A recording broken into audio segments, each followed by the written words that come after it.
Today's rant brought to you by New Works Plumbing of Sacramento. Locally owned for over 20 years, New Works has a fix for you. For your plumbing needs and repairs, just go to newworksplumbing.com, NEWWRXplumbing.com. What the hell has happened to our news media? I mean, it's embarrassing, isn't it? The mistakes, you just can't comprehend sometimes how our news organizations can be so bad. Yesterday, ABC News on Twitter put this. Can't make it up. Just in.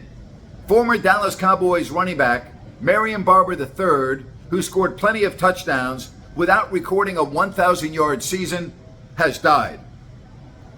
That's important.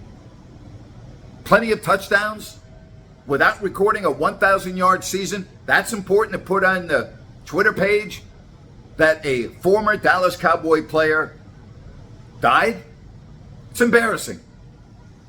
Maybe not as embarrassing as what happened last week with the Washington Post as they were commemorating the 2-year anniversary of George Floyd's death. I mean, you probably have seen this by now. They put on their Twitter page, all right, George Floyd, who was shot in police custody. It's the Washington Post. How does this happen? No wonder so many people in America don't trust where they get their news from. I don't. I, for one, have watched less news over the last 2 years than in really any point in my life. And that's part of the reason. I don't know what to believe. I don't know what's true. I don't know what's not true. I do know that George Floyd was not shot while in police custody. I think the entire world knows that. After all, it was on video.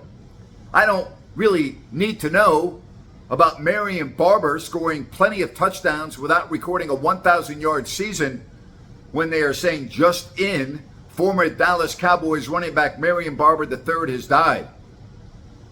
His touchdowns and yards rushing per season, I don't think it's really relevant then, do you? Again, these are just some examples of what the hell is wrong with our news media. ABC News, the Washington Post, I mean, we can go on and on and on. It's a joke. It's embarrassing. There's no accountability anymore. Journalism rarely exists in the United States of America. And that is really sad. Very sad. And that's my rant for today. Hey, a little bit later, 5 o'clock Eastern, 2 o'clock Pacific, I'll be on No Filter Network with Sean Salisbury. Then an hour later at 3 o'clock Pacific, I'll be live on Listen Out. Again, thank you so much for watching Grant's Rant.